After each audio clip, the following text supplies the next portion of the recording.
कहानी की शुरुआत होती है जापान में, जहाँ आए दिन स्पेस से आने वाले भयानक मॉन्स्टर्स के हमलों से आम जनता बेहद खौफ में थी। इन मॉन्स्टर्स को काइजूस कहा जाता था। इंसान काफी समय से रिसर्च करके इन काइजूस का मुकाबला करने के लिए नए सिस्टम्स बनाने में लगे हुए थे। अब जापानी सरकार ने काइजूस के मुकाबले के लिए खास टीम बना दी, लेकिन अब एक और खतरनाक काइजू ने सबको परेशान कर दिया था। ये एक इनविजिबल यानी अदृश्य काइजू था, जिसका नाम था नारुंगा, और वो चारों तरफ तबाही मचा रहा था। जापानी फौज ने पता लगाया कि उसके अंदर गायब होने की शक्ति तो है ही, साथ ही वो बिजली खींचकर अपने अंदर की ताकत को बढ़ाता है। उसे रोकने के लिए सरकार ने शहर के सभी बिजली ग्रिड्स को बंद करने का आदेश दिया। जब नारुंगा ने देखा कि वो बिजली नहीं खींच पा रहा, तो उसने गुस्से में आकर पूरी बिजली की ग्रिड ही तबाह कर दी और बिजली की खोज में आगे निकल पड़ा। इधर फौज ने नारुंगा पर कई मिसाइल्स दागकर हमला किया, लेकिन नारुंगा ने अपनी जादू शक्तियों से उन्हें हवा में ही नष्ट कर दिया। अब तो सरकार नारुंगा पर न्यूक्लियर बॉम्ब से हमला करने के बारे में भी सोचने लगी थी, लेकिन इस हमले में लाखों आम लोग बिना किसी वजह मारे जाएंगे। फिर उन्होंने सोचा कि इस काइजू को बिजली से ही तो ताकत मिलती है, तो उन्होंने फैसला किया कि वो पूरे देश में तब तक बिजली बंद रखेंगे जब तक नारुंगा खुद ही परेशान होकर वहाँ से चला नहीं जाता। लेकिन प्राइम मिनिस्टर ने इसके लिए भी इजाजत नहीं दी। अब सबकी उम्मीद टूट चुकी थी, पर जल्द ही उन्हें आसमान से एक यूएफओ आता दिखाई दिया,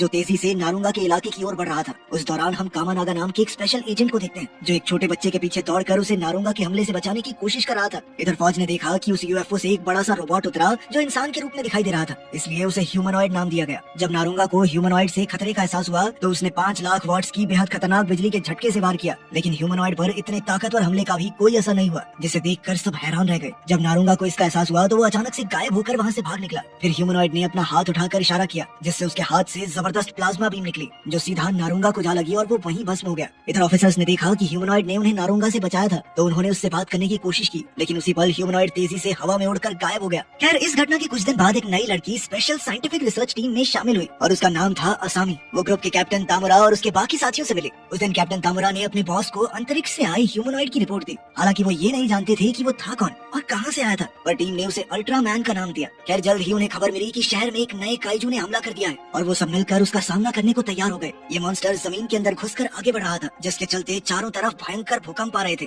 उधर साइंटिस्ट ने पता लगाया कि इस काइजू के शरीर से बहुत भारी मात्रा में रेडिएशन निकल रही है, और अगर इसने बाहर आकर धरती की सतह पर हमला किया तो आम लोगों को बहुत ज्यादा नुकसान होगा। स्पेशल टीम ने इस नए काइजू का नाम गपोरा रखा। अब सभी लोग मिलकर इसे मारने के तरीके ढूंढने लगे, ताकि इसकी रेडिएशन बाहर न फैल सके। इसके लिए उन्हें ऐसी मशीन का सहारा लेना होगा जो इस मॉन्स्टर को जमीन के अंदर ही मार डाले। जल्द ही टीम के 3 एयरप्लेन उस इलाके में पहुंचे और काइजू पर कई मिसाइल से हमला किया, लेकिन इससे उस पर कोई असर नहीं हुआ, बल्कि उसका गुस्सा और बढ़ गया। कुछ ही पलों में गबोरा जमीन से बाहर आ गया और सबने उसका भयानक रूप देखा। उसके चेहरे की जगह एक भारी भरकम ड्रिल लगी हुई थी, और इसी के जरिए वो जमीन खोदकर आगे बढ़ रहा था। जब स्पेशल टीम ने देखा, तो उन्होंने खुद लोकेशन पर जाकर गबोरा से जुड़ी जानकारी इकट्ठा करने का फैसला किया, मगर रास्ते में कामीनागा अपनी टीम से अलग रास्ते पर निकल गया। वो जंगल में तेजी से भागने लगा और उसने अपनी जेब से एक अजीबोगरीब डिवाइस निकाला, जिसका बटन दबाते ही अचानक अल्ट्रामैन सबके सामने आ गया, और वहाँ मौजूद सभी साइंटिस्ट हक्के बक्के रह गए। अल्ट्रामैन बिना समय गवाए उड़कर गबोरा के पास पहुंचा। इधर साइंटिस्ट आपस में बात कर रहे थे कि अल्ट्रामैन को गबोरा के सामने अपनी प्लाज्मा बीम शक्ति का इस्तेमाल नहीं करना चाहिए, वरना इतनी भयंकर रेडिएशन फैलेगी कि पूरे जापान में तबाही मच जाएगी। उधर अल्ट्रामैन गबोरा के सामने जाकर अचानक हवा में कूद गया, और उसने लगातार गुलाटियां मारते हुए सीधा गबोरा पर ऐसा जबरदस्त वार किया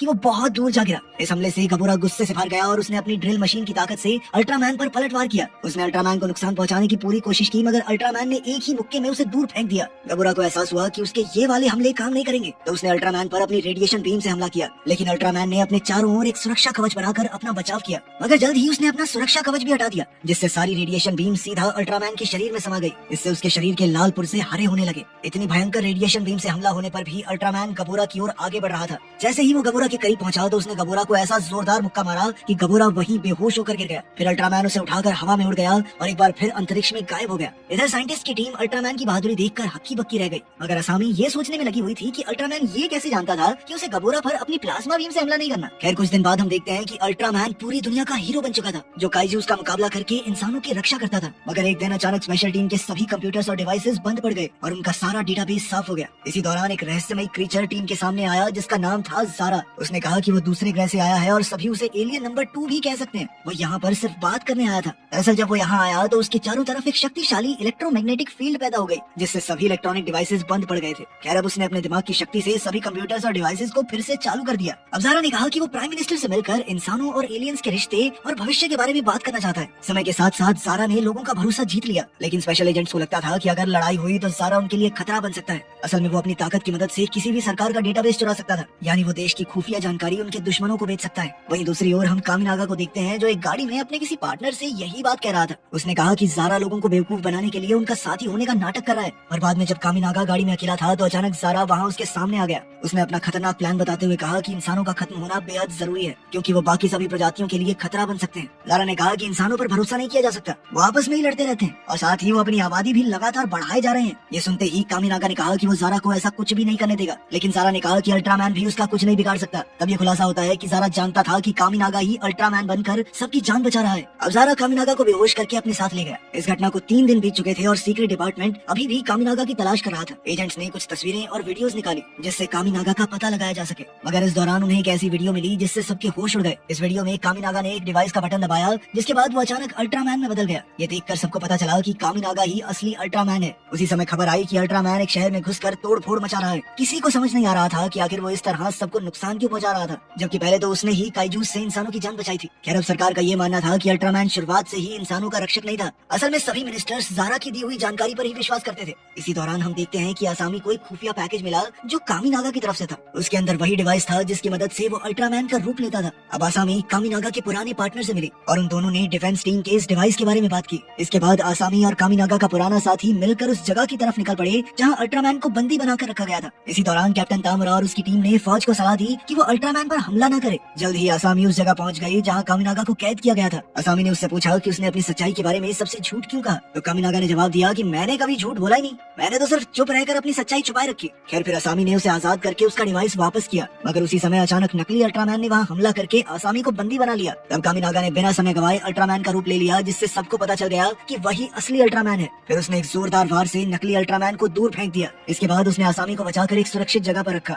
अब नकली और असली अल्ट्रामैन के बीच फिर से जबरदस्त लड़ाई शुरू हो गई। असली अल्ट्रामैन ने अपनी प्लाज्मा बीम से जबरदस्त हमला करके नकली अल्ट्रामैन को हवा में उछाल दिया। अब नकली अल्ट्रामैन अपने असली रूप में आ गया और तब ये खुलासा होता है कि ये कोई और नहीं बल्कि ज़ारा था। अब वो दोनों हवा में उड़कर एक दूसरे पर भयंकर वार कर रहे थे। अल्ट्रामैन ने अपनी शक्तिशाली प्लाज्मा बीम सीधा ज़ारा पर मारी और फिर उस पर एक एनर्जी डिस्क दाग दी, जिससे ज़ारा के शरीर के 2 टुकड़े हो गए और वो वहीं मारा गया। आखिरकार अपनी जीत के बाद अल्ट्रामैन उड़ गया और अब कोई नहीं जानता था कि वो कहाँ गया। खैर, अगले दिन जापानी सरकार एजेंट कामिनागा के पीछे पड़ गई थी, क्योंकि अब उसकी असलियत पूरी दुनिया के सामने आ चुकी थी। मगर अल्ट्रामैन और आसामी दोनों ही गायब थे और कोई नहीं जानता था कि वो गए कहाँ। अब कई दिनों से उनकी खोजबीन जारी थी और फिर एक दिन अचानक स्पेशल डिफेंस टीम को खबर मिली कि आसामी को शहर के बीचों बीच देखा गया है। अब पूरी टीम मिलकर उसे बचाने पहुंची, मगर ये क्या, उन दोनों ने देखा कि आसामी 40 फीट लंबी हो चुकी थी। उन्होंने आसामी से बातचीत करने की कोशिश की, मगर जल्द ही उन्हें एहसास हो गया कि वो किसी के वश में है। तभी अचानक आसामी ने एक बिल्डिंग पर मुक्का दे मारा और चारों ओर अफरा तफरी मच गई, क्योंकि सबको लगा कि अभी हमला शुरू होने वाला है। उसी पल आसमान से एक रहस्यमयी आवाज सुनाई थी और उसने सबसे कहा कि अल्ट्रामैन जिस टेक्नोलॉजी का इस्तेमाल करता है वो सिर्फ उसकी नहीं है। फिर जैसे ही आवाज बंद हुई तो आसामी अचानक जमीन पर गिरकर बेहोश हो गई। पुलिस ने पूरा इलाका सील कर दिया और सरकार के अगले आदेश का इंतजार करने लगी। अब स्पेशल एजेंट्स ये पता लगाने की कोशिश कर रहे थे कि आसामी इतनी भारी भरकम हुई कैसे और साथ ही वो रहस्यमयी आवाज किसकी थी। अब वो सब ये सोच रहे थे कि एजेंट आसामी को वापस पहले जैसा कैसे किया जाए। तभी एक आदमी चुपके से कमरे में घुस आया और सबसे कहा कि उसका नाम मेफिलिस है और वो एलियन नंबर 0 है। उसने दावा किया कि वो अल्ट्रामैन के पीछे धरती पर आया है। मेफिलिस ने बताया कि पहले तुमने जो रहस्यमयी आवाज सुनी थी वो मेरी ही थी। अंत में उसने कहा कि वो इंसानों के साथ अच्छे रिश्ते बनाने की नीयत से आया है। अब वो एलियन सबको उस जगह पर ले गया जहाँ आसामी अपने बड़े रूप में बेहोश पड़ी थी। अचानक उसने हवा में हाथ घुमाया और आसमान से एक डिवाइस नीचे आ गया। इसका नाम था बेटर बॉक्स। मेफिलिस ने बताया कि अल्ट्रामैन के पास भी ऐसा ही एक बेटर बॉक्स है, पर उसका साइज छोटा है। फिर मेफिलिस ने अपने हाथ से एक बटन दबाया, जिसके बाद आसामी फिर से पहले जैसी हो गई। उस रात मेफिलिस ने जापानी लीडर्स से मीटिंग की और कहा कि वो इंसानों को इस्तेमाल करने के लिए कुछ बेटर बॉक्सेस देना चाहता है और इसके बदले में उसने सरकार में एक बड़े पद की मांग की। उसने कहा कि वो इंसानों के किसी कानून में दखल अंदाजी नहीं करेगा, बल्कि वो तो एलियंस और इंसानों के बीच शक्ति और दोस्ती चाहता है। फिर अगले दिन हम देखते हैं कि आसामी बेहद गुस्से में थी, क्योंकि जब वो अपने बड़े रूप में थी तो लोगों ने उसकी काफी गंदी गंदी तस्वीरें लेकर इंटरनेट पर फैला दी। उसने अपने साथियों से कहा कि वो मेफिलिस पर बहुत गुस्सा है, क्योंकि उसने आसामी की इजाजत के बिना उसका रूप बदल दिया था। तभी उसके कंप्यूटर पर एक मैसेज आया और मेफिलिस ने अपने किए के लिए उससे माफी मांगी। फिर उसने अपनी शक्तियों की मदद से इंटरनेट पर मौजूद सारी बेकार फोटोज उड़ा दी। इसके बाद हम देखते हैं कि मेफिलिस कामिनागा से इंसानों के भविष्य के बारे में बात कर रहा था, लेकिन कामिनागा ने कहा कि इंसानों को बेटर बॉक्स देने का फैसला बहुत भारी पड़ सकता है, क्योंकि इससे इंसानों का विकास कम हो जाएगा। और इसी दौरान कुछ पुलिस वालों ने अल्ट्रामैन और मेफिलिस को इकट्ठे देख लिया, मगर इससे पहले वो कुछ करते मेफिलिस अपनी टेलीपोर्टेशन पावर से अल्ट्रामैन को लेकर गायब हो गया। फिर हम देखते हैं कि वो दोनों एक रेस्टोरेंट में बैठकर बातचीत कर रहे थे। मेफिलिस ने खुलासा किया कि उसने सरकार को बेटर बॉक्स देने की डील कर ली है, ताकि कुछ ही समय में इंसान बायोलॉजिकल वेपन्स बन जाए जाए और फिर मेफिलिस उन पर काबू कर सके। ये सुनने के बाद कामिनागा ने असामी को फोन किया और उसे एक सुरक्षित जगह पर मिलने बुलाया। कुछ ही घंटों में पूरी special defence team train station पर इकट्ठा हुई तो कामिनागा ने सबसे माफी मांगी। फिर उसने सबसे मदद मांगी ताकि मेफिलिस को अपने प्लान को अंजाम देने से रोका जा सके। लेकिन फिर कामिनागा कहने लगा कि ये बैटर बॉक्सेस इस दुनिया में नहीं बल्कि अंतरिक्ष के अलग डायमेंशंस में मौजूद हैं। तब उसके साथियों ने कहा कि जो इंसान बैटर बॉक्स का इस्तेमाल कर चुका है उसके जरिए वहाँ पहुँचा जा सकता है। ऐसा सिर्फ एक ही इंसान था और वो थी असामी। अब अल्ट्रामैन ने असामी के करीब जाकर उसे सूंघा और इसके जरिए उस जगह का पता लगाया जहाँ बैटर बॉक्सेस को रखा गया था। वहीं अगले दिन मेफिलिस ने जापानी सरकार के साथ कॉन्ट्रैक्ट साइन कर लिया। जैसे ही उसका प्लान सफल हुआ तो उसने इंसानों को बैटर बॉक्स देने के लिए निकाला, मगर उसी समय अचानक अल्ट्रामैन ने वहाँ आकर बैटर बॉक्स उठा लिया और एयरप्लेन में मौजूद अपने साथियों को दे दिया। ये देखकर मेफिलिस ने मिनिस्टर को भरोसा दिलाया कि वो डील पूरी करने के लिए बैटर बॉक्स वापस लाएगा। अब वो अपने असली एलियन रूप में आ गया और फिर अपना डिवाइस एक्टिवेट किया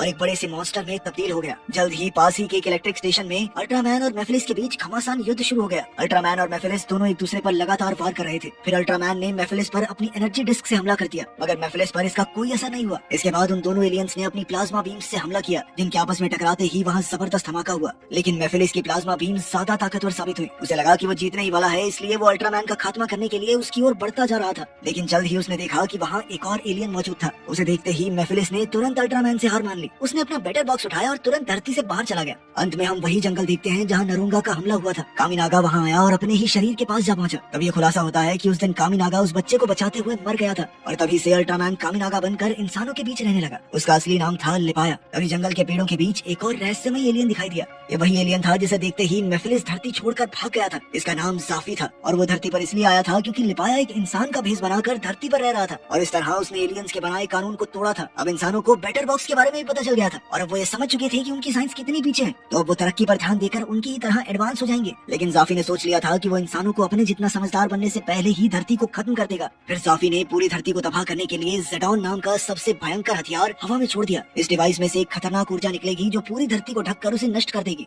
जैसे ही ज़ेडॉन आसमान में पहुंचा तो सभी इंसान उसे देख पा रहे थे, मगर सरकार ने किसी को ये नहीं बताया कि ये है क्या। उधर कामिनागा ने जाफी से कहा कि वो धरती और इंसानों की रक्षा के लिए आखिर तक लड़ेगा। फिर वो तुरंत अपनी स्पेशल टीम के पास पहुंचा और कहा कि ज़ेडॉन इतना ताकतवर हथियार है कि उससे सिर्फ धरती तो क्या पूरी गैलेक्सी तबाह हो सकती है। ये सुनकर उसके साथियों ने कहा कि सिर्फ वो यानी अल्ट्रामैन ही ज़ेडॉन से धरती को बचा सकता है। कामिनागा के कैप्टन और असामी ने उसकी हिम्मत बढ़ाई ताकि वो अपनी जिंदगी के सबसे मुश्किल मिशन पर जा सके। आखिरकार कामिनागा ने अल्ट्रामैन का रूप ले लिया और वो अंतरिक्ष की तरफ निकल पड़ा। जैसे ही वो ज़ेडॉन के करीब पहुंचा तो उसने अपनी पूरी ताकत लगाकर प्लाज्मा बीम से हमला किया, मगर इससे कोई भी फर्क नहीं पड़ा। फिर अल्ट्रामैन ने अपनी एनर्जी डिस्क निकालकर ज़ेडॉन पर चलाई, पर उससे भी कोई फर्क नहीं पड़ा। अब इन हमलों के बाद ज़ेडॉन का डिफेंस सिस्टम एक्टिवेट हो गया, जिससे उसने अल्ट्रामैन पर भयानक हमले शुरू कर दिए। अल्ट्रामैन इतने खतरनाक वार के सामने नहीं टिक सका और वो जख्मी होकर वापस धरती पर जा गिरा। अब जापानी सरकार को खबर मिली कि अल्ट्रामैन भी ज़ेडॉन को नष्ट नहीं कर पाया, तो सबको लगने लगा कि अब धरती का खात्मा होने ही वाला है। इसी तरह कुछ दिन बीत गए और वहाँ हॉस्पिटल में कामिनागा का इलाज चल रहा था। वहीं आम लोग आराम से जिंदगी जी रहे थे, क्योंकि वो ये नहीं जानते थे कि धरती के आसपास कितना बड़ा खतरा मंडरा रहा है। टीम के बाकी लोग मिलकर ज़ेडॉन को नष्ट करने का तरीका ढूंढने लगे। तभी फोनी बेरी को याद आया कि अंतरिक्ष में जाने से पहले कामिनागा एक फ्लैश ड्राइव छोड़कर गया था। इस ड्राइव में उन दोनों को बेटा पावर और उसके इस्तेमाल के बारे में पूरी जानकारी मिली, तो उन दोनों ने मिलकर बेटा पावर की मदद से ज़ेडॉन में धमाका करने का प्लान बनाया। कुछ समय बाद कामिनागा की आंख खुली तो उसके साथियों ने उसे धरती को बचाने का पूरा प्लान बताया। अब उसके ट्रांसफॉर्मेशन डिवाइस में बेटा पावर आ चुकी थी और उसके जरिए वो दो कॉस्मिक एनर्जीज को आपस में टकरवा कर उनका असर खत्म कर सकते हैं। मगर ये मिशन बहुत जोखिम भरा था, क्योंकि उस धमाके के दौरान ये संभावना थी कि अल्ट्रामैन यूनिवर्स के किसी और डायमेंशन में खो सकता है। खैर कामिनागा ने इस मिशन को अंजाम देने का फैसला किया और इंसानियत को बचाने के लिए ज़ेडॉन की ओर निकल पड़ा। फिर ज़ेडॉन में धमाका होने से कुछ ही पलों पहले अल्ट्रामैन ने उस पर कॉस्मिक एनर्जी से वार कर दिया, जिससे दोनों कॉस्मिक एनर्जीज आपस में टकरा गई। ये धमाका इतना खतरनाक था कि आपस में टकराने से दोनों एनर्जीज की शक्ति खत्म हो गई। मगर इस जबरदस्त धमाके से अंतरिक्ष में एक ब्लैक होल बन गया और अल्ट्रामैन उसमें गिरकर एक और डायमेंशन में पहुंच गया। इस दुनिया में अल्ट्रामैन ने जाफी से धरती पर अपने अनुभव के बारे में बात की। जाफी इंसानों की सूझबूझ और टेक्नोलॉजी से काफी प्रभावित था और इसलिए आखिरकार उसने धरती को नष्ट न करने का फैसला किया। अंत में लिपाया ने जाफी से एक आखिरी चीज मांगी। उसने कहा कि वो खुद को कुर्बान करना चाहता है ताकि धरती पर कामिनागा वापस जिंदा हो जाए। जाफी ने उसकी बात मान ली और उसने एक डिवाइस के जरिए कामिनागा के शरीर को अल्ट्रामैन से अलग कर दिया। उस दिन धरती पर कामिनागा जाग उठा, जिसे देखकर उसकी टीम बहुत खुश थी, क्योंकि आखिर में उसने धरती को खात्मे से बचा ही